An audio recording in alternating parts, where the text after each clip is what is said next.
La profesora Luz, en su transmisión, me parece que les ha indicado poner los pies sobre la tierra y mirar en el entorno. Yo les voy a proponer ahora lo contrario. Elevarse y mirar hacia arriba. Para eso les voy a mostrar una imagen y después les comento por qué viene a colación esta idea. Ahí va.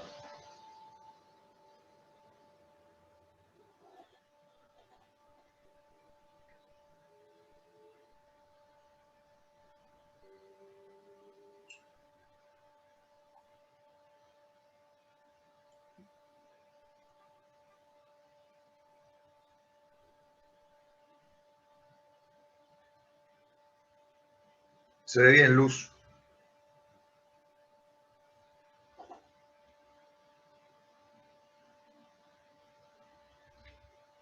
Un millón de kilómetros de la Tierra, 10 millones de kilómetros a distancia de la Tierra,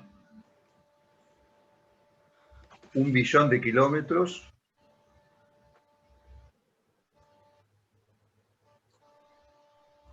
100 billones de kilómetros, 1 trillón de kilómetros, 1 año luz a distancia de la Tierra. Nos estamos alejando 100 años luz de la Tierra. Ya ahí aparecen otras estrellas, las Pléyades, 10.000 años luz, salimos de la galaxia y nos alejamos más y más y más y más, 1 millón de años luz. Estamos viajando por el universo.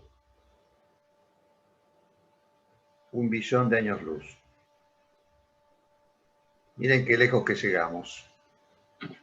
Ahí estamos en el universo. Ahora, yo quiero comenzar esta conversación con ustedes preguntándonos cómo se originó todo. ¿Cuál fue el principio? ¿Dónde se inició esto que conocemos como universo? Es una pregunta que seguramente alguna vez nos hicimos, así como alguna vez nos preguntamos de dónde vienen los bebés, que es una pregunta sobre el origen también. Bueno, ¿qué ocurrió con el origen del universo? Según la física moderna, que ha sido un descubrimiento muy reciente del siglo XX, a partir de que se construyeron telescopios que lo permitieron, si uno mira hacia el cielo, mira hacia las estrellas, mire donde uno mire, las estrellas se están alejando unas de otras. El universo se está expandiendo todo el tiempo. Los astros están tomando distancia unos de otros. Y también se descubrió algo muy interesante, y es que el universo se está enfriando. Gradualmente se enfría. Entonces yo les propongo esta imagen y la vamos a retroceder en el tiempo, en el universo. Porque si el universo está expandiendo y se está enfriando, tenemos que suponer que en algún momento ocurrió esto, que les voy a mostrar ahora.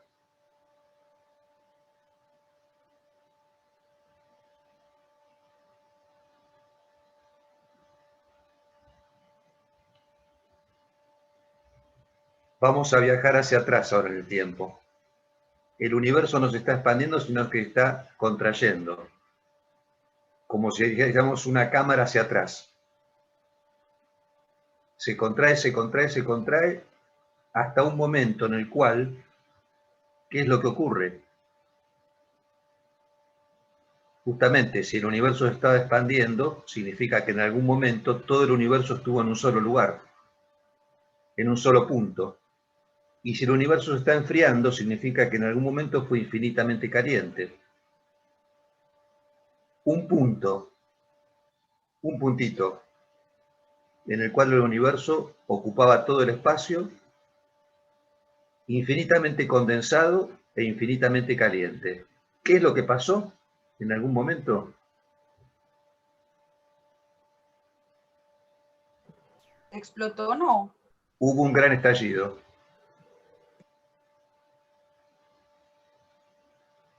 Una explosión, lo que se conoce como Big Bang. Y en esa explosión se creó, se originó el universo tal como lo conocemos, con los astros, los planetas y las galaxias que nosotros conocemos. ¿Por qué me interesaba mostrarles esto?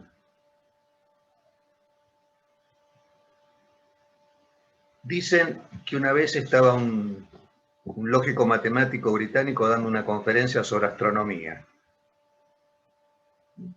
Y en esa conferencia él comentaba justamente respecto del origen del universo. Cuando termina esa conferencia, al final de la charla, una simpática señora, ya mayor, se levanta y desde el fondo de la sala le dice: lo que usted nos ha contado no son más que tonterías. El universo, en realidad, el mundo es en realidad una plataforma plana, sustentada sobre la caparazón de una tortuga gigante. Eso es lo que le dice la señora al conferencista. Entonces el científico sonríe cuando escucha esa teoría de la señora y le replica: pero si usted piensa que el mundo es una superficie plana apoyada sobre una tortuga, ¿sobre qué se apoya la tortuga? Entonces la señora le responde: usted es muy inteligente, joven, muy inteligente, pero hay infinitas tortugas una debajo de la otra. Bien, y cuando pensaba en esta conversación con ustedes, recordé esta anécdota que figura en el libro Historia del Tiempo, del astrofísico británico Stephen Hawking. Seguramente algunos de ustedes conocieron sobre este personaje porque hubo una película hace algunos años que se llamó La Teoría del Todo. La Teoría del Todo, donde cuenta sobre la historia de este personaje que tuvo durante su vida una enfermedad neurodegenerativa muy importante, pero que no le impidió seguir investigando. En este libro, Steve Hawking comenta sobre el origen del universo y sobre esa pregunta que siempre le ha inquietado a la gente respecto a, bueno, si hubo un momento en el cual se inició el universo, ¿qué pasaba antes de ese momento de inicio? Si hubo un antes de ese origen. Por eso yo les decía cuando les mostraba estas imágenes que justamente lo que se fue descubriendo fue que el universo se expandía, se expande, mire donde uno lo mire, y el universo se enfría. Entonces la deducción que uno saca es: si el universo está expandiendo todo el tiempo, supone que en algún momento estuvo todo el universo concentrado en un solo lugar, y si se está enfriando, significa que hubo un momento que fue infinitamente caliente. Entonces ahí se llegó a la teoría que se llama el Big Bang. Hay una serie por ahí famosa, una comedia que se llama Big Bang Theory, que esa ustedes la habrán visto. Bueno, es una teoría de la física respecto al origen para dar cuenta de algo que desconocemos en realidad, y es cómo se originó el universo. Lo llamativo de esto es que si uno, digamos, acuerda con esta hipótesis, con esta teoría de que hubo una explosión inicial que dio origen al universo, significa que ahí hubo una singularidad. ¿Qué quiere decir esto? Que hubo un acontecimiento de una sola vez, y esa sola vez dio origen al universo que conocemos. Entonces, desde ese punto de vista, ustedes podrán preguntarse: bueno, está bien, pero antes del Big Bang, ¿qué era lo que pasaba? Y lamentablemente esa pregunta no se va a poder contestar, porque justamente el modelo científico que nosotros podemos utilizar para responder esa pregunta explica al universo que conocemos, que se inició justamente en esa singularidad. Con lo cual, las leyes que nosotros conocemos desde este universo conocido no nos podrían explicar lo que ocurrió antes de esta singularidad. Entonces, noten ustedes que algo que está en el orden de la causa justamente no forma parte de lo que causa. La causa no forma parte de lo que causó, queda fuera.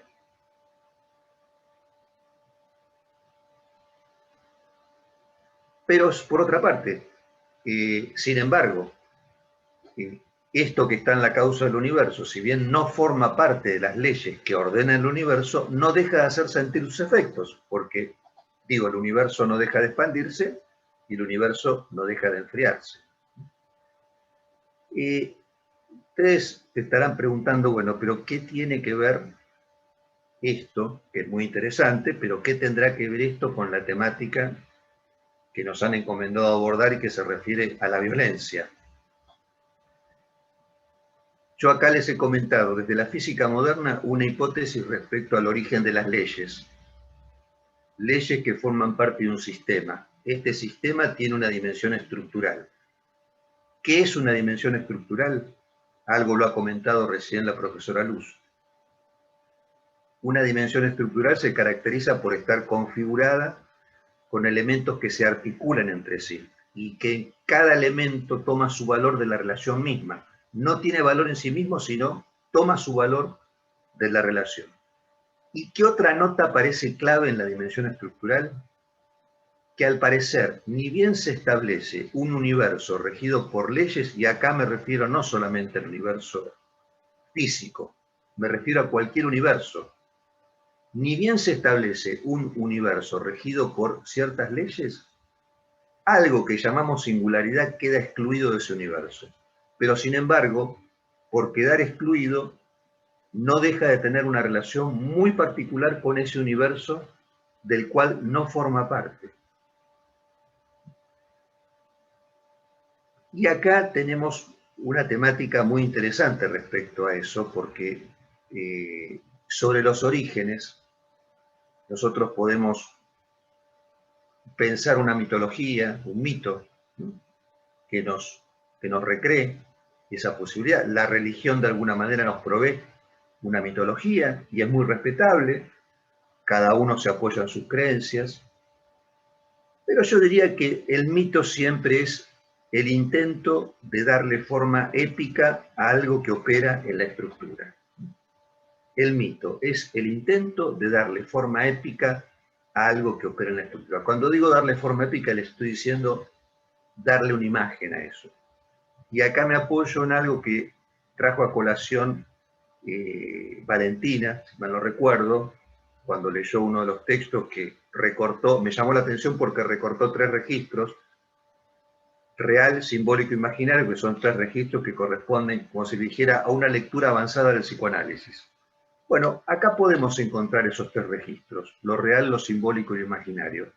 ¿Dónde los ubicamos esos registros? Bueno, en la estructura uno supone que hay una trama, yo les decía, elementos que se articulan entre sí y que responden a cierta ley en esa articulación, a cierta normativa. Esa estructura se podría decir que corresponde a una dimensión simbólica. Ahora, eso se pone en juego en una escena generalmente, cobra visibilidad esa estructura. Ahí tenemos la dimensión de la imagen. Pero también decíamos que hay una singularidad que queda excluida de esa estructura y que está de alguna manera en una relación de exclusión con eso que estructuró, y ahí tenemos lo que llamamos lo real. Lo que les estoy transmitiendo es lo que los colegas míos de psicoanálisis, que tienen 60, 70, 80 años, porque están en relación conmigo estudiando, están estudiando en este momento. O sea, es una definición compleja, pero que nos permite a nosotros, en el consultorio y para enfocar distintos fenómenos, nos permiten un esclarecimiento. Son 3 registros que no fueron introducidos en el psicoanálisis por Freud, el fundador, sino por Jacques Lacan, psicoanalista francés, que en el siglo XX hizo un trabajo de revisión de la teoría freudiana y aportó mucho esclarecimiento. Entre ese esclarecimiento, estos 3 registros que recordaba Valentina. Y bueno, yo les decía, ¿de dónde venimos? Es una pregunta que también los pequeños y las pequeñas suelen hacernos, ¿no? Y a los mayores, ¿de dónde vienen los bebés? O que nosotros mismos la hemos hecho en algún momento.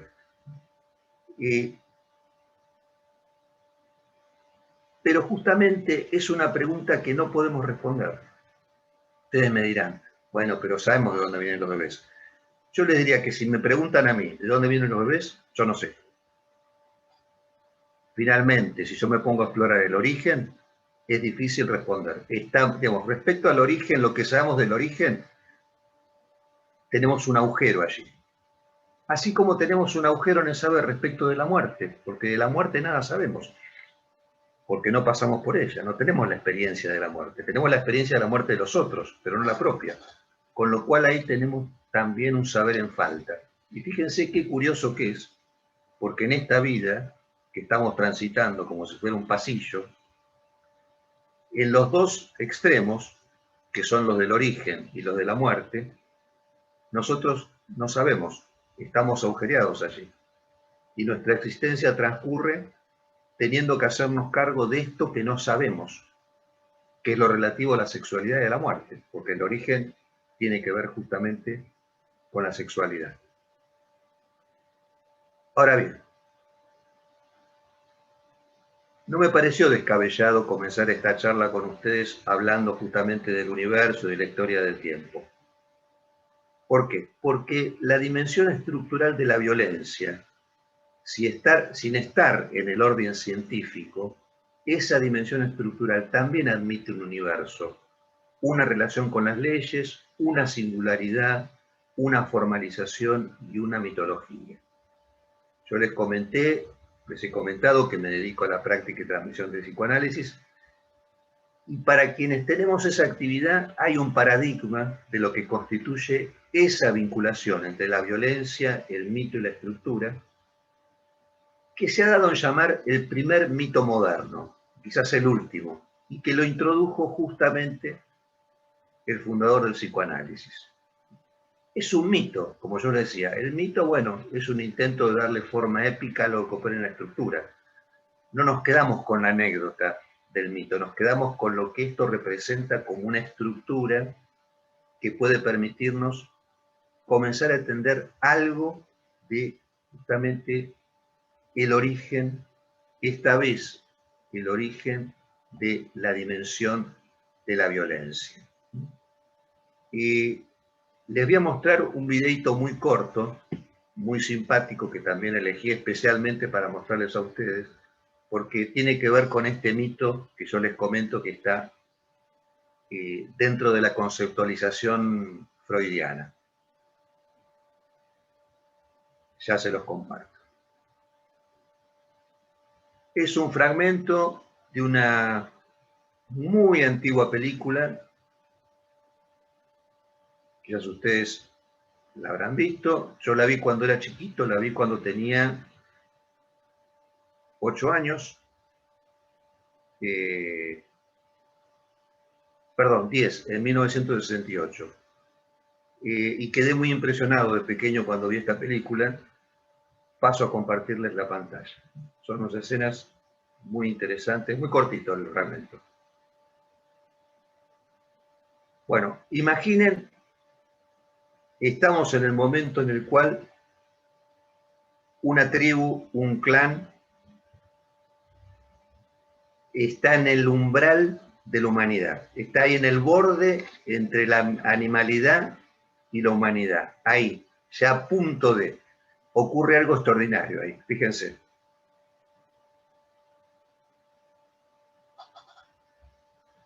¿Qué descubrieron? La oposición del pulgar, que pueden agarrar un hueso y pueden tomarlo como si fuera un instrumento. Descubrimiento extraordinario, porque eso les permitió empezar a cazar y empezar a golpear. Bueno, aquí está el descubrimiento de esa herramienta.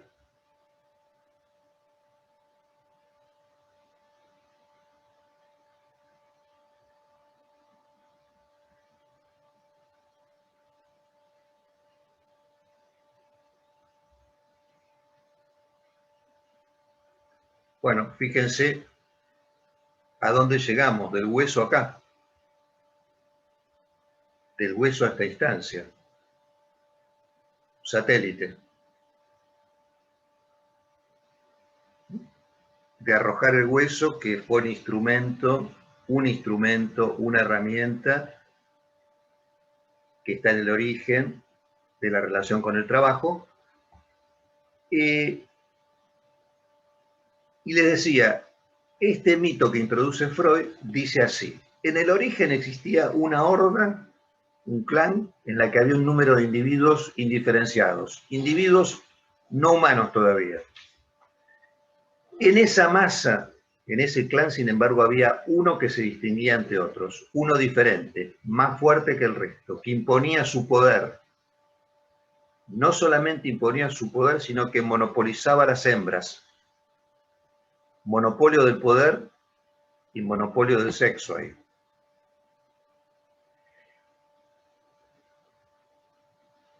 También monopolizaba los recursos. En algún momento esos individuos, los indiferenciados, sometidos a ese poder, descubren que asociándose superan en fuerza a este que era el mandamás, el jefe, el macho fuerte.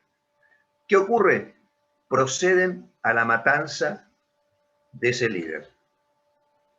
Proceden a la matanza de ese que monopolizaba las hembras, el poder, los recursos.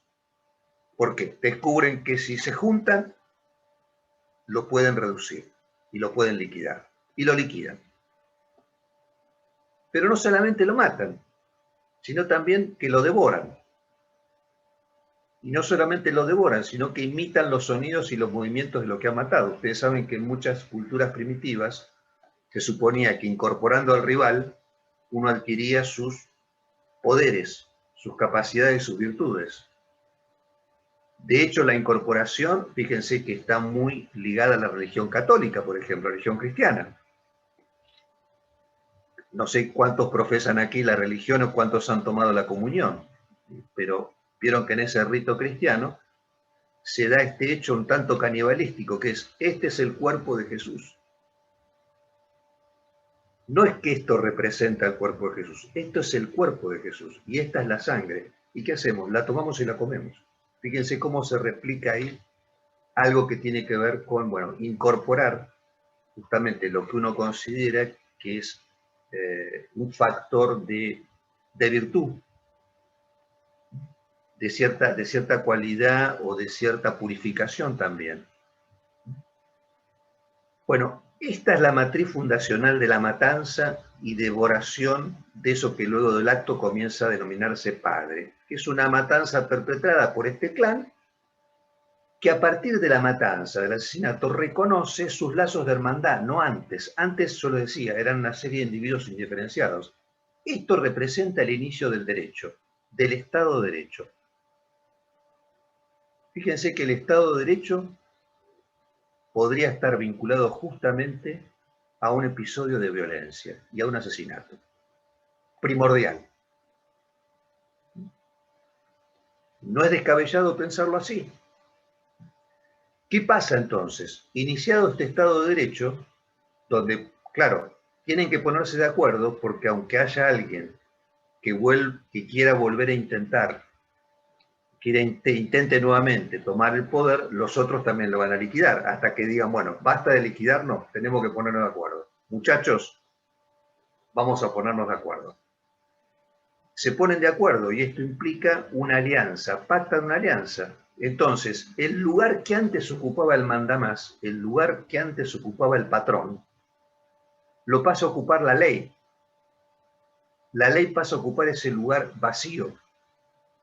Ya no está encarnado en un amo o en alguien que impone su ley. Es la ley la que impone.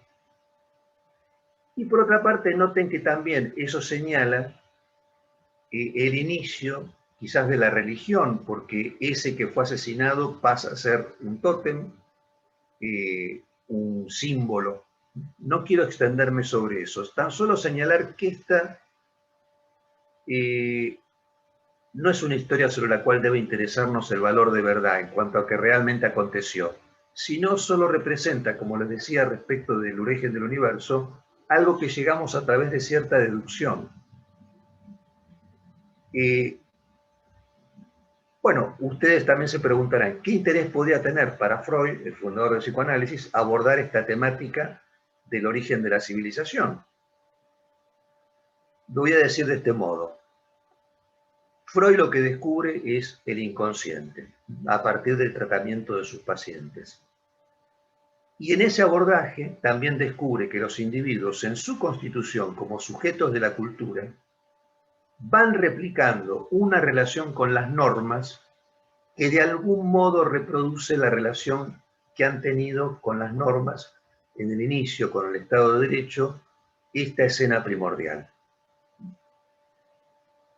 Y sobre el Estado de Derecho, justamente, y la dimensión estructural de la violencia que le atañe al derecho, voy a citar a otro autor que, sin ser psicoanalista, arriba un análisis que se pone en correspondencia con los hallazgos del psicoanálisis. Fíjense que dos personajes de distintas disciplinas arriban a una conclusión parecida, y me estoy refiriendo al filósofo alemán Walter Benjamin. Creo que les pasamos un apunte a ustedes, justamente este que voy a citar ahora, que se llama Sobre una crítica de la violencia, y que a mí me parece imprescindible para todo aquel que se interese en estudiar la violencia en su vinculación con los conceptos de derecho y de justicia, analizar este texto que se llama Sobre una crítica de la violencia. O sea, la violencia en su relación a la ley. Y lo que comenta Benjamin en este ensayo es que la violencia está ligada inevitablemente a los conceptos de derecho, natural y positivo, y de justicia. Acá seguramente muchos de ustedes podrán explicar mejor que yo qué es el derecho natural. Acá hay varios abogados.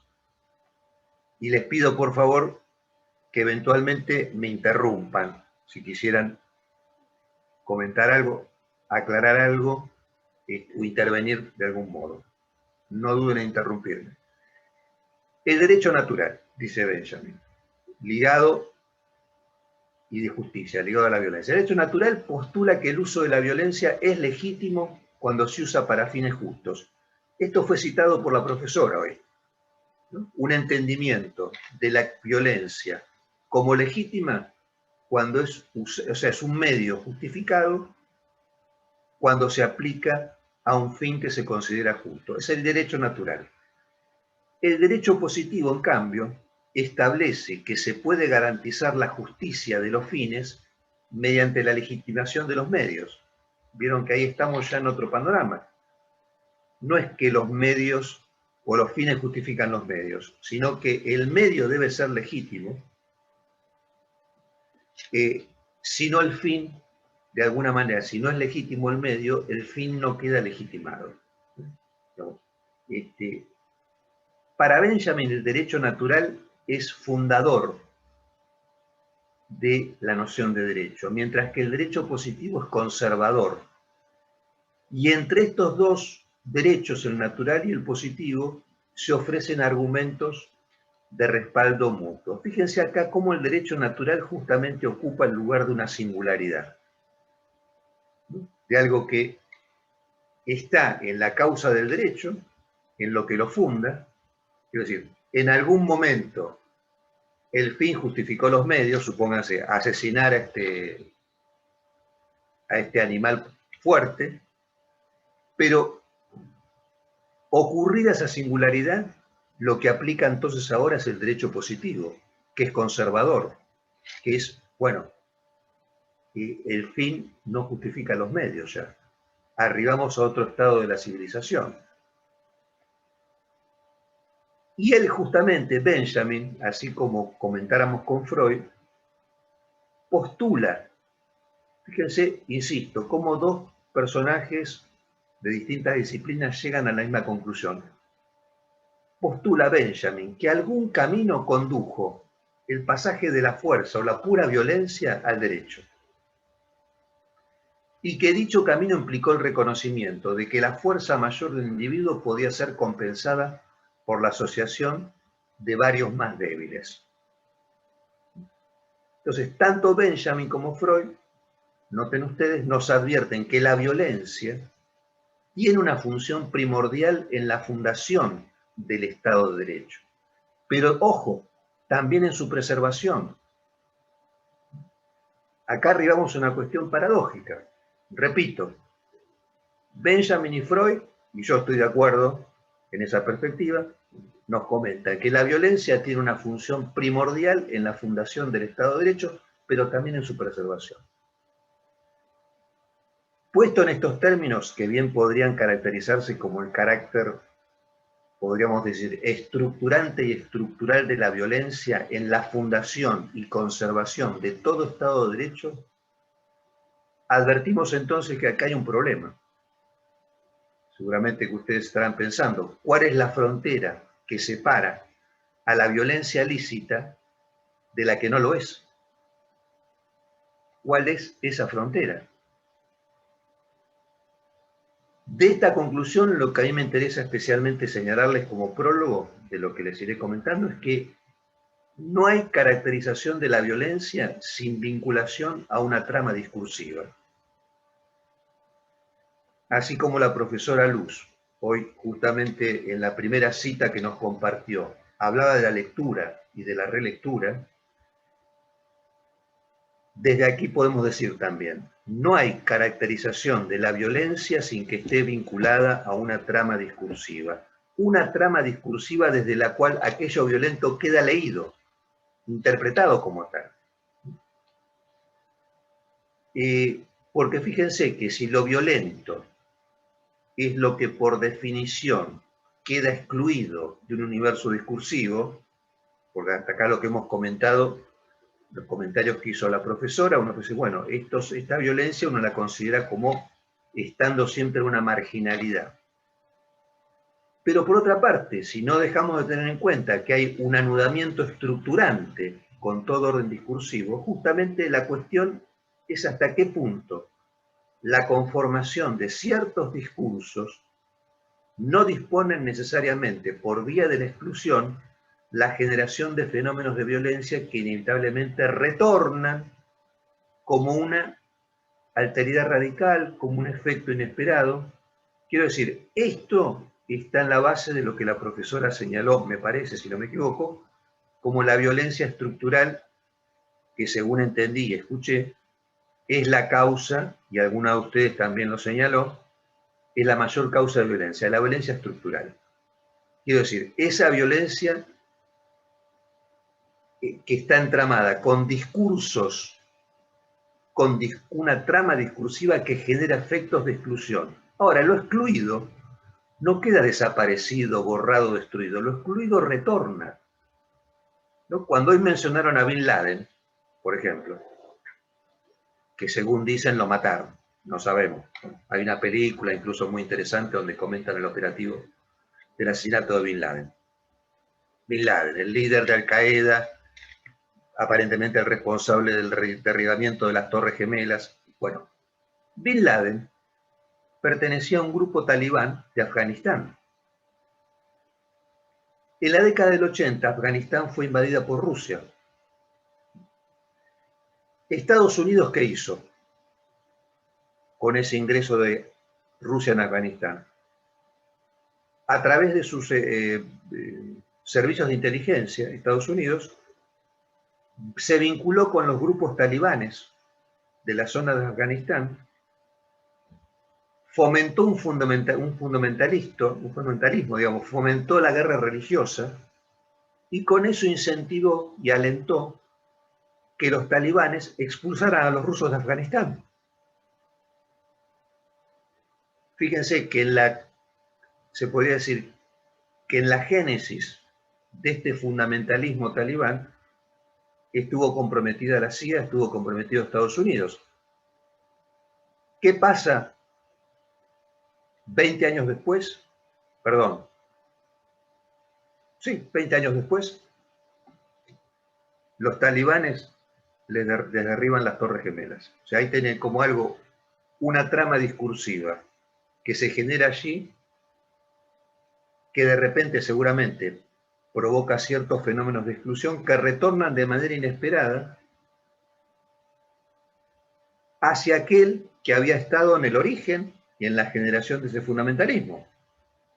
Es una teoría, por supuesto, no les voy a decir que esta es la verdad revelada, pero se los pongo como ejemplo justamente de cómo ciertas tramas discursivas proceden sin saber muchas veces las consecuencias que se generan. Con la ciencia pasa otro tanto, podríamos hablar un largo rato acá sobre la ciencia y los efectos de exclusión que genera y cómo retornan de manera inesperada. Pero quiero, ya que lo llevé en una especie de viaje en el tiempo, me permito seguir en esa máquina del tiempo y quisiera comentarles dónde yo ubico como la escena en la cual entiendo se empieza a consolidar una forma de violencia que, como han dicho aquí más temprano, empieza a formar parte de la vida de las personas y se naturaliza. Y no me refiero a la violencia que implica homicidio, destrucción, me refiero a una violencia más sutil, más insidiosa, menos perceptible, menos visible. Saben ustedes que en Europa, a partir de 1850, plena consolidación, o mejor dicho, proceso de consolidación del capitalismo, del industrialismo, se empiezan a hacer ferias universales. ¿Qué eran las ferias universales? Unos mega eventos en los que participaban casi todos los países del mundo. De hecho, Colombia, Argentina participaron en la feria de Londres de 1850, participaron Argentina y Colombia en una feria en París, en 1898, que fue cuando se presenta la Torre Eiffel, en París. Bueno, ¿por qué tomo este ejemplo de las ferias universales? Porque ahí ocurre que se empieza a hacer visible en esas ferias de las que participaban todos los países un fenómeno extraordinario y es la irrupción de el artículo de masas, la irrupción de la economía de mercado bajo la forma de los objetos generados por la industria de manera feroz y, les diría, muy irruptivo, digamos, el comienzo de la modernidad, se podría decir. Se comienza a hacer evidente y de manera dramática este advenimiento de objetos en la vida de las personas, esta extrañeza y esta ajenidad que provocan los objetos, la creación de objetos en serie. ¿Por qué me interesa esto? Porque concomitantemente a esto, llamativamente, lo que empieza a pasar en esa misma época, mediados del siglo XIX, es que de la mano de la irrupción de la economía de mercado en el mundo occidental, las personas empiezan a verse afectadas también ellas mismas con manifestaciones en el cuerpo y en los pensamientos. Y comienzan a estar afectadas por manifestaciones tan novedosas y estrambóticas como las que habían comenzado a asignar la relación de las personas con estos objetos que portaban la marca de fabricación en serie. Yo quisiera ubicarlos en ese momento, porque quizás para nosotros hoy ese mismo lugar lo tiene la era digital. Los dispositivos, que de repente en el curso de 15, 20 años han empezado a formar parte de la vida de las personas.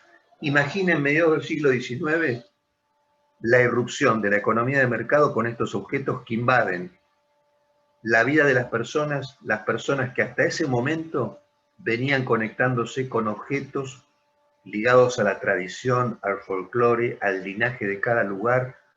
La gente vivía con menos cosas, iba pasando los muebles, la ropa, y de repente llega esta inundación de objetos que nosotros hemos naturalizado, por otra parte, ¿no? Basta ir a cualquier lugar, un shopping, un centro comercial, para encontrarse con algo que genera, por lo menos a mí a veces me genera como una suerte de agitación. ver tantos objetos ofrecidos. Y quisiera también comentarles justamente respecto de la ciencia, porque está en la base de esta irrupción de la economía de mercado, la irrupción de la ciencia moderna, que es anterior a esta consolidación del capitalismo, que data del siglo XV, siglo XVI, donde la ciencia se constituye tal como la conocemos ahora, se constituye en ese momento, y donde nosotros vemos también que la ciencia genera un fenómeno muy particular, porque por un lado implica progreso, implica algo que viene al servicio de la salud, pero también la ciencia empieza a enfermar. La ciencia no solamente trae beneficios, progreso, confort, sino que también empieza a enfermar. Y yo entiendo que hay una correspondencia entre los fenómenos de violencia y ciertos sistemas dominantes que al constituirse inevitablemente generan exclusión. Y se los voy a decir de esta manera. Cuidado, cuidado, porque estamos todos inmersos en un mundo que nos conecta con la extrañeza, con la ajenidad. Esta extrañeza y ajenidad que viene de la mano de la ciencia y que viene de la mano de ciertos sistemas dominantes. Nosotros estamos en la academia, ustedes son gente cultivada, instruida, que ha tenido su recorrido, su interés en el saber, sus títulos. Pensemos en la gente común, gente por ahí que no ha tenido esa oportunidad, que es la mayor parte del planeta.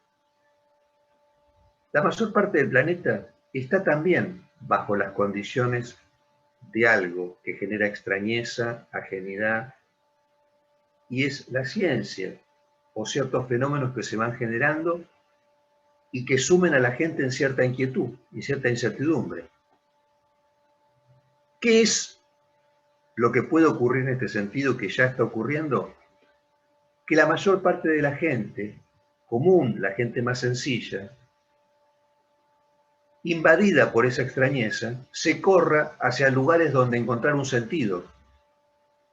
Y este sentido, la gente lo puede encontrar en un grupo fundamentalista, en un grupo armado, en la religión, pero no en las religiones tradicionales, como puede ser el cristianismo, el judaísmo, incluso la religión musulmana o la budista, sino en religiones que son pseudo-religiones. Entonces, este corrimiento hacia lugares donde la gente va a buscar sentido, en un mundo que se desencantó y que nos conecta constantemente con el sinsentido, y hago hincapié en esto, ustedes que están con interés de saber, con interés de progresar, en una trayectoria académica, pueden lidiar con ese sinsentido desde este lugar. Pero hay gente que no puede lidiar con ese sinsentido, si no es justamente corriéndose hacia grupos que le pueden ofrecer un sentido. Y quedar de alguna manera capturados, cautivados por estos grupos que vienen a darle como una, no sé, una jerarquía, un orden, una organización. Pero quiero volver un poquito hacia atrás en lo que les comentaba de estos paradigmas que para mí están en la base de la violencia estructural y moderna. Yo les decía, la economía de mercado y la ciencia. Y un fenómeno que yo considero que es muy singular y digno de ser estudiado, si alguien quiere acercarse a analizar la violencia en la modernidad, y que es la Primera Guerra Mundial. La Primera Guerra Mundial. Acá tenemos una compañera que es militar, así que seguramente en algún momento de su carrera habrá estudiado respecto de esta guerra. No sé si Carolina en algún momento habrá estudiado respecto de la Primera Guerra Mundial y lo que significó la inauguración de la violencia moderna en este paradigma, ¿no?, donde se pone en escena una tecnología que antes no estaba. Es como el comienzo de la guerra moderna, digamos, en el campo militar. ¿Por qué me resulta interesante este fenómeno de la Primera Guerra? Porque justamente resulta un laboratorio de ensayo para muchas cuestiones. No solo para flamante y moderno armamento, sino que se estrena una dimensión de la violencia hasta ese momento desconocida. Estamos hablando principios del siglo XX, 1914. Y que nos puede servir también de paradigma esta Primera Guerra Mundial para algo que comienza a caracterizar de modo dramático un déficit en el hombre y la mujer contemporáneos, que es la imposibilidad de relatar una experiencia. ¿A qué me refiero? A esta pobreza, a esta incapacidad, a esta imposibilidad que tenemos las personas en la modernidad para armar un relato respecto de la experiencia. Ustedes se preguntarán, ¿qué tiene que ver esto con la Primera Guerra Mundial? Justamente la Primera Guerra Mundial funciona ahí como paradigma de algo que inaugura esta forma de violencia y señala que esta catástrofe de la Primera Guerra, de la Gran Guerra como se la llamó, de los campos de batalla, los cuerpos de infantería regresaban enmudecidos, no más ricos en experiencia. Los cuerpos de infantería de la Primera Guerra Mundial, franceses, británicos. Ustedes piensen que fue una guerra en la cual participaron 24 países. Primera vez en la historia de la humanidad que incluso había países en guerra absolutamente alejados. De hecho, bueno, participó Estados Unidos en algún momento. No recuerdo Argentina y Colombia ahí si se declararon neutrales o participaron. Me parece que se declararon neutrales. Pero bueno, decía, estos cuerpos de infantería de la Primera Guerra Mundial, volviendo, los que sobrevivían, por supuesto, enmudecidos, silenciados, o sea, no más ricos en experiencia, sino empobrecidos, con imposibilidad de compartir y de testimoniar por lo que habían pasado. Bueno, esto que yo les estoy comentando, para la vida moderna ya va a ser una característica, pero incluso en tiempo de paz. La imposibilidad de las personas, ya en la era moderna y posmoderna, para armar un relato respecto de una experiencia. En el caso de la Gran Guerra, como les decía, teníamos estos cuerpos de infantería que venían de una generación que había ido a la escuela en tranvías tirados a caballo. Y de repente se encontraron parados en el medio de un teatro bélico, bajo un cielo en cuyo paisaje lo único que seguía igual en las nubes. Todo lo demás era un campo de fuerzas, de corrientes destructivas y explosiones, y en el medio de esa corriente destructiva que estaba el frágil y minúsculo cuerpo humano. Yo les recomiendo, hay una película documental sobre la Primera Guerra. Seguramente acá uno de los muchachos o las chicas deben haber visto El Señor de los Anillos, ¿no? Bueno, el director de El Señor de los Anillos, que es Peter Jackson, que es un británico, reconstruyó documentales que estaban en la BBC de Londres, los coloreó, documentales de la Primera Guerra, e hizo una película que se llama algo así como Nunca llegarán a viejos. Pues después les paso el título correcto. Bueno, yo les decía que en esta conflagración no solamente se inaugura armamento moderno, sino también dispositivos de gobierno que ya no son territoriales, sino poblacionales, de control de la población, bajo la forma de un ejercicio paradójico de la ley que se deroga a sí misma, que se llama estado de excepción. Estado de excepción. El Estado nazi, ya después en la Segunda Guerra Mundial, fue el monstruoso y catastrófico paradigma moderno de un estado de excepción que se prolongó durante 12 años. Les resumo qué es un estado de excepción. Yo soy el Führer, me levanto a la mañana y digo, mi palabra es ley. Y como mi palabra es ley, voy a liquidar a 6 millones de judíos. Es el estado de excepción. Es desde el gobierno político decretar algo que anula las garantías constitucionales, anula la ley.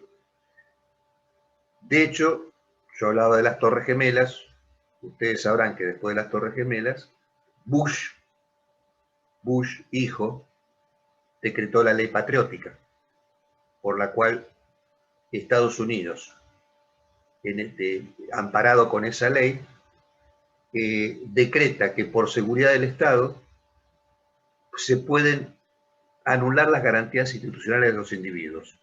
Entonces se puede secuestrar gente de otros países y llevarlos, por ejemplo, a Guantánamo, que es un lugar muy interesante para los abogados que están aquí. Guantánamo es un lugar muy interesante para quienes ejercen el derecho. ¿Por qué? Porque los individuos que están en Guantánamo, más allá de que son culpables o no, no sabemos, no vamos a meternos en esa cuestión, lo interesante es que en Guantánamo esos individuos están fuera de todo Estado de Derecho, no están amparados ni por las leyes de su país de origen, ni por las leyes del país que los secuestró, con lo cual no tienen estatutos jurídicos, como si jurídicamente no existieran. Ahí nos encontramos con un estado de excepción. Esto que les decía yo, que también queda inaugurado de manera brutal en esta conflagración de la Primera Guerra Mundial. Y fíjense, vuelvo al estado de excepción, porque hay una encrucijada entre derecho y política ahí. Y está en la base de una violencia ejercida por el Estado. Y tanto para los juristas como para los historiadores del derecho aparece el problema de que es más una cuestión de hecho que un auténtico problema jurídico. O sea, la definición misma de estado de excepción se vuelve difícil porque se encuentra en un límite indefinido entre derecho y política. Entonces, algunos dicen que se sitúa en una franja ambigua e incierta, en una intersección entre lo jurídico y lo político. Y es una suerte de punto de desequilibrio entre el derecho público y el derecho político. Y las medidas excepcionales que suelen caracterizar al estado de excepción suelen ser fruto de periodos de crisis políticas. Si nosotros estudiamos la historia política colombiana y la argentina, vamos a encontrar momentos en los cuales se hizo uso del estado de excepción. En Argentina con la dictadura y en Colombia seguramente también con algunas decisiones del gobierno donde se suspendían ciertas garantías institucionales y constitucionales. Y decía, estas medidas de excepción se encuentran en la situación paradojal de ser medidas jurídicas que no pueden ser comprendidas desde el punto de vista jurídico. Entonces, el estado de excepción se presenta como la forma legal de lo que no puede tener forma legal. Cierro el paréntesis sobre el estado de excepción para decir que el hombre de la modernidad, el hombre y la mujer, se ven de algún modo privados de su biografía, enajenados en su cuerpo, expropiados en su experiencia y arrebatados en su estatuto de viviente por estos modos de gobierno de control poblacional. E instalado este hombre de la modernidad en una etapa que ya podemos caracterizar como postindustrialismo. No voy a tener tiempo para extenderme sobre este punto, tampoco quiero atosigarlos, pero quiero compartir solo algunas pinceladas de este postindustrialismo en su relación con la violencia. Fíjense que la sociedad postindustrial ya representa una transición que va de la prevalencia de la economía industrial. ¿Qué es la prevalencia de la economía industrial? Les doy un break con un pequeño video, así se divierten un poquito.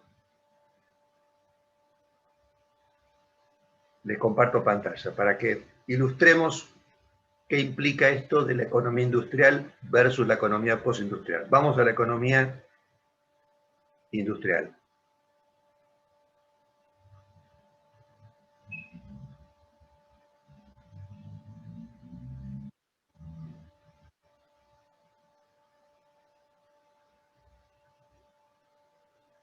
Ya les comparto pantalla.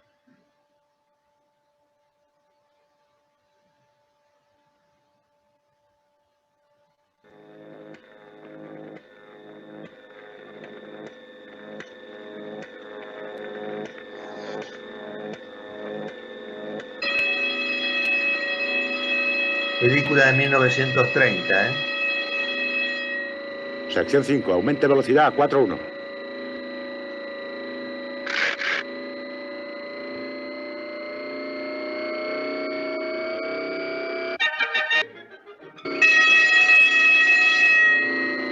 Sección 5, deles un poco más.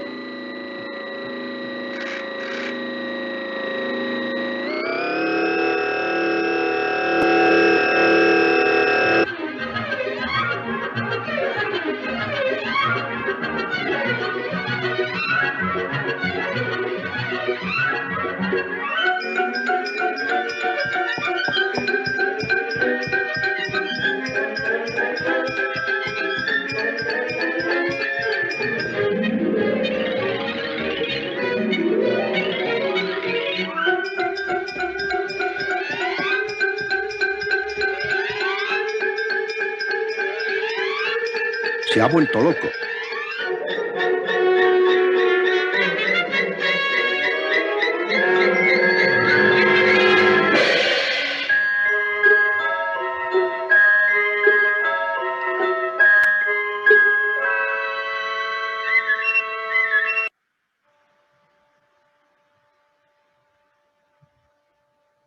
Bien, ahí teníamos a Carlito Chaplin, año 1930, director de esta película, Tiempos Modernos, mostrándonos el industrialismo en su etapa, digamos, de expansión. Noten ustedes qué visionario, Carlito Chaplin, 1930, que pone una pantalla. No existía eso. Una pantalla de la cual habla el jefe. Fue un dispositivo como el que estamos utilizando ahora. Bueno, esto reflejaba un momento de la historia en el cual expansión del industrialismo, la captura de la fuerza de trabajo de las personas, pero resulta que nos encontramos ahora en otro panorama, que es el postindustrial, que implica que pasamos de la economía industrial, que estaba basada en el desarrollo técnico, la investigación científica, la educación y las tecnologías de información, a otra modalidad globalizada, donde se han alterado los patrones de producción y de comunicación y también el tiempo y el espacio. Y en este nuevo paradigma del postindustrialismo de globalización, las desigualdades se han profundizado y va generando distanciamiento y falta de reconocimiento entre los diversos grupos sociales. Estos actores sociales, tal como ustedes han señalado hoy, comentó la profesora al comienzo y muchos de ustedes comentaron ejemplos, estos actores sociales comienzan a no reconocerse en normas y códigos que antes ordenaban el lazo social. Empiezan a no reconocerse en este nuevo escenario. Las fronteras normativas tienden a volverse móviles, incluso las fronteras de los estados también tienden a diluirse, ¿no? Y en este sentido pongo varios ejemplos. A nivel global y bajo el dominio de las finanzas y del mercado, las grandes industrias y empresas pueden producir en un país, pagar impuestos en otro y exigir gastos estatales en forma de creación de infraestructura en un tercer país. Hasta allí lo que yo puedo transmitirles como una nota a pie de página sobre este escenario postindustrial que da para seguir hablando porque también está caracterizado por algo gravísimo, que es la destrucción del empleo. Si el industrialismo estuvo caracterizado por la generación de empleo, el postindustrialismo está caracterizado por la destrucción del empleo, que es algo que aqueja a todo el mundo. Y de hecho les diría, Trump estuvo a punto de ganar, ahora parece que no, pero estuvo a punto de ganar, y les digo que si no hubiera sido por la pandemia, ganaba. ¿Por qué? De Trump podemos decir muchísimas cosas, pero generó empleo en estos 4 años en Estados Unidos. Creció la tasa de empleo. Les puedo asegurar, yo he ido a México muchas veces, les puedo asegurar que los trabajadores mexicanos de la industria automotriz votaban con las 2 manos a Trump, aunque les parezca mentira, o esto del muro y qué sé yo. Bueno, ¿por qué? Porque Trump tiene una ideología liberal, no neoliberal, liberal, que ubica el trabajo como ordenador. Después es xenofóbico, bueno, está chiflado, todo lo que ustedes quieran pensar sobre Trump. Pero hay algo que lo caracterizó en esta gestión y es la generación de empleo. Por eso que hizo una elección extraordinaria. Aun cuando pierde, es una elección extraordinaria. Bueno, cierro paréntesis. Yo ya iría terminando por acá, Luz, porque me parece que podemos dejar un espacio para compañeros si quieren hacer una pregunta, seguramente están cansados, pero terminaría con esto. El sujeto, efecto del industrialismo y el postindustrialismo, ha sido fetichizado en sus objetos, fetichizado, los objetos han pasado a ser fetiches de la mano de las marcas, el sujeto ha sido tomado él mismo como objeto en los parámetros del trabajador, en la economía de mercado, privado de su biografía, apropiado políticamente como viviente en los estados de excepción y expropiado en su capacidad de relatar experiencias. Una discordancia que habitamos, pero también, hay que decirlo, una discordancia que nos habita.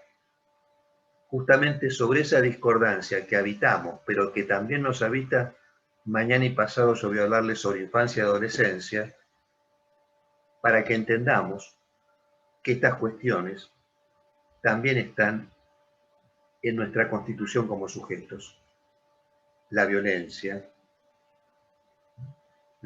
también está en la constitución nuestra subjetiva. Bueno, hasta aquí, profesora Luz. Si alguien quisiera señalar algo, preguntar, bienvenido a las intervenciones. Eso, entiendo que es muy tarde, que deben estar cansados, pero bueno.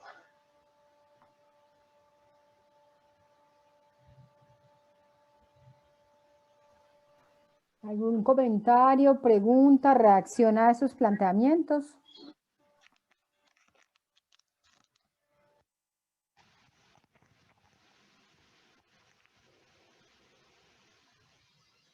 Vale decir también me aburrió, ¿eh? Bueno, yo sí quisiera anotar algo. Sí, Diego. Ok, bueno, dentro de tantas cosas que nos mencionaste, me quedo con algo que es cuando estabas hablando de que el hombre muchas veces busca esas pseudo religiones, ¿cierto?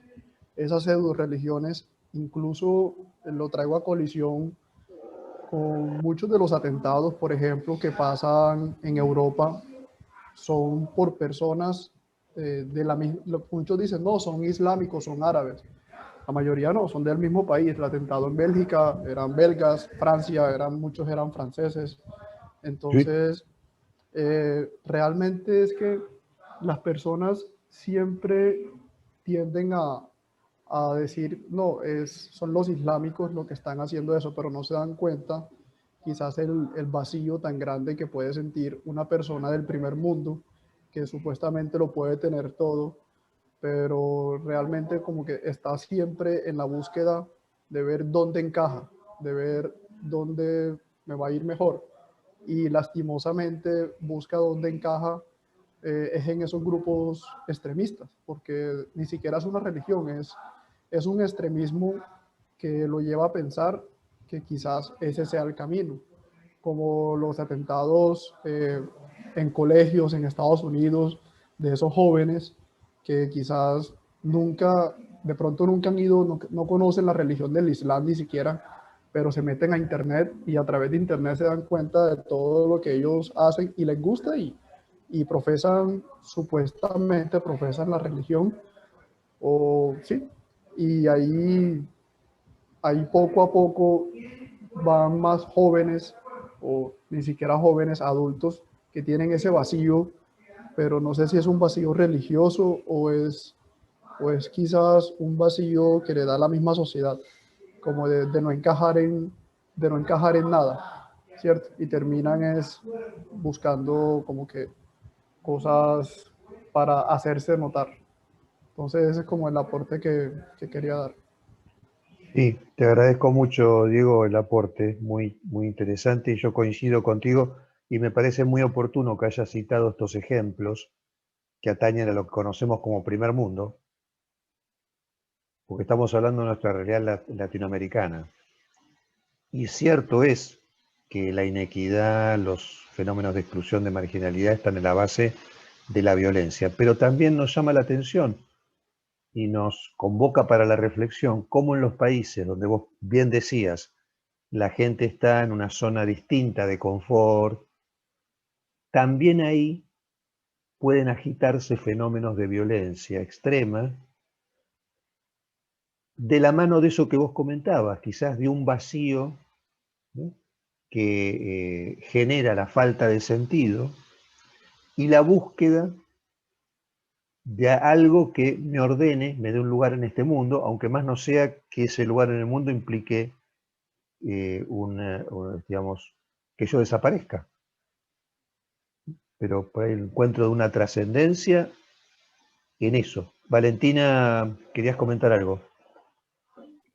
Sí, doctor, es con relación a lo que dijo, que fue muy, muy interesante y me quedo con algo importante que inclusive voy a retomar para mi trabajo de grado y es precisamente cómo el solo hecho de que haya pobreza, esa carencia insatisfecha de necesidades, eh, genera también violación de derechos humanos. Y entonces ahí es donde hablamos también de cómo se va visibilizando precisamente esa violencia estructural que en momentos dados partamos de Colombia, la violencia que vive Colombia, se retoma precisamente del por qué entonces surgieron estos grupos a defender, entre comillas, esos ideales, justificando de pronto tantas barbaries por precisamente quizás la insatisfacción de esas necesidades no satisfechas. Uh-huh. Y entonces es como interesante empezar a revisar cómo a través también de la cultura, de lo que hablaba la docente Luz Dari, podemos empezar a estructurar algo diferente para ir transformando esas violencias que se están visibilizando de una u otra manera, que lo que están llevando precisamente es a destruir al ser humano en esencia y a ese medio ambiente, pues que es retomado como la naturaleza desde ese momento como usted lo muestra. O sea, cómo inició todo este proceso tan lindo. Cómo nosotros no valoramos eso tan hermoso de tener simplemente el hecho de vivir en un planeta como el nuestro. Es eso, doctor. Muchas gracias. Muchas gracias. Me hiciste acordar una anécdota muy breve. Hubo un cantautor, Facundo Cabral, quizás ustedes lo conocen, argentino, que una vez contó una anécdota. Él estaba caminando por una calle en México y había un señor tirado en la calle que le pide una moneda para comer. Y Facundo Cabral, como era sensible, se detiene y le da dinero. Le da dinero y se retira, pero cuando se está retirando el señor que le había pedido plata para comer, le dice, se está yendo, ¿me va a dejar comiendo solo? Y entonces Facundo Cabral vuelve y lo acompaña al señor a comer. Y lo que comenta es que el señor casi no comió, estuvo hablando. En nuestra constitución como sujetos, la palabra es primordial. Y fíjense ustedes qué interesante, porque mucho de lo que ha señalado hoy la profesora va en la línea de que ahí donde la palabra renuncia, ahí donde la palabra capitula, ahí donde la palabra no aparece, lo que se genera es el dominio de la violencia. por eso que apostamos a la palabra, bajo distintas dimensiones, por supuesto. Y yo creo que efectivamente la captación de los jóvenes, a veces por ciertos grupos, atañe a que les ofrecen un lugar en el cual habitar. Y es un lugar que tiene símbolos además. Esto es importante. No es un lugar vacío, es un lugar con símbolos, equivocados, erróneos, orientados hacia fines que uno, digamos, juzga inadmisibles. Pero esa ausencia del Estado, en Argentina, en Colombia, en México y a veces en el mundo, me parece que esa ausencia está ocupada a veces por estos grupos. En México me consta porque he estado trabajando en Sinaloa mucho tiempo. Ustedes saben que Sinaloa tiene una historia vasta, ¿no? Y que hoy la mencionó la profesora porque tiene una conexión, además una vinculación muy fuerte con algo de la historia de Colombia. Bueno, en Sinaloa es muy claro que la ausencia del Estado durante muchos años generó que estos grupos, incluso les diría, funcionaran como asistentes, construyendo hospitales, casas, digamos, proveyendo cosas de las cuales tenía que hacerse cargo el Estado. Pero bueno, no quiero extenderme en eso. No sé si hay alguna otra pregunta, intervención o comentario. Yo quería ir retomar como dos cosas. Algunas de las explicaciones que se han dado, como tratando de comprender por qué las violencias en América Latina. Y hay autores como Martin Hoppenheim, que ha planteado como 3 asuntos centrales en tratar de explicar por qué las violencias tan recurrentes en una región como esta. Y una tiene que ver con lo que anotaba el profesor, con las exclusiones. Exclusiones económicas, exclusiones políticas, exclusiones culturales, sin ser la única, porque también sabemos que en el mapa mundo hay otras regiones quizás de mayor exclusiones, como puede ser África, y que también ha implicado presencia de violencia, pero que no son asuntos determinantes. O sea, condiciones de pobreza necesariamente equivale a condiciones de violencia.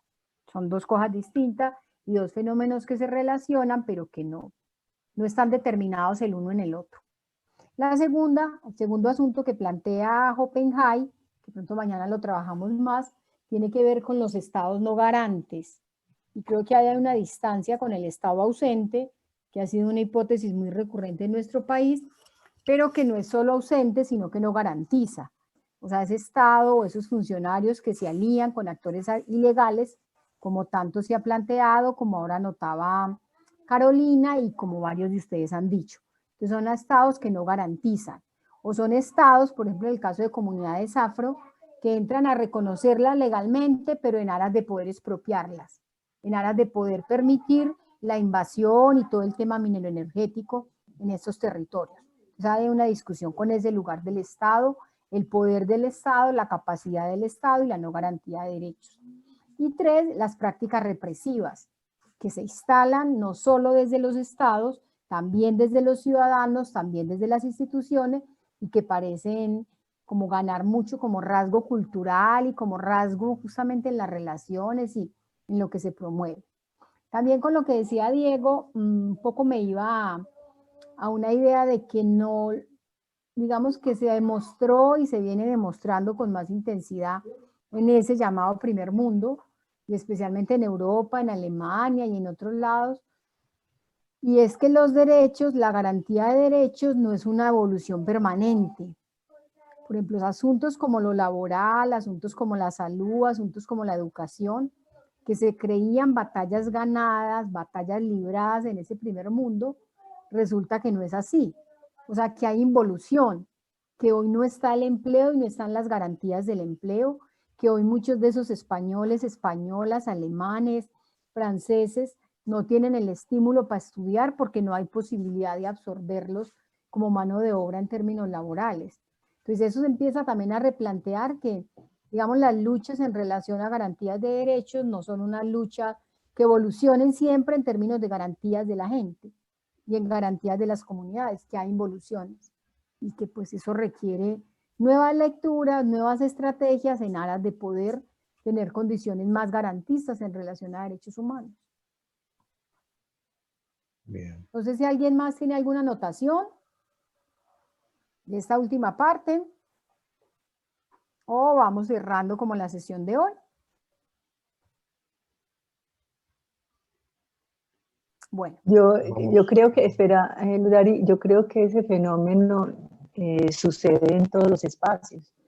Yo estoy haciendo un trabajo que me da mucha guerra, que es el uso y la utilización de los niños dentro del conflicto armado en Bello. Y en realidad ahí se presentan todos los tipos de violencia. Y los niños casi, hasta fallos de la Corte se ha visibilizado que hay casos en que los mismos niños se facilitan para hacer todo, por eso, por la asistencia, porque los mismos estructuras dan lo que el Estado no da, lo que la familia no da, y es una situación como difícil. ¿Me escucha? Sí. Sí, porque Sí, la sí. situación es muy complicada. Entonces yo digo, lo mismo pasó con el narcotráfico. Llenaron un vacío en Antioquia, en Envigado, en Medellín, en muchas comunas, y llenaron ese vacío que hoy la cultura está es seguir con esa vocación. Aunque el Estado no quiera que esté, aunque muchas personas pensemos que no sea lo correcto, es muy difícil llevar el equilibrio. Lo que usted dice, doctor, es cierto, en todo este proceso de violencia y conflicto que tenemos interno. Muchas gracias, Victoria. Profesora Luz. Sí. Mañana, Victoria, lo podemos retomar trabajando lo del Sí. conflicto armado y el lugar de la niñez allí. Y esos fenómenos de utilización, de vinculación, de uso de la infancia. Y creo que Justamente también luego con Miguel se podría trabajar un poco el asunto también del lugar de la niñez en estas violencias y de la infancia y adolescencia. Sí, porque en lo que comentaba Victoria, que es muy interesante de analizar, tenemos que establecer qué entendemos por niñez. Aunque parezca un concepto que para nosotros es evidente por sí mismo, no. Tenemos que definir la dimensión de la niñez y la función de los mayores en esa dimensión, en esa escena de la infancia. Sobre eso vamos a hablar mañana, por lo menos en mi caso.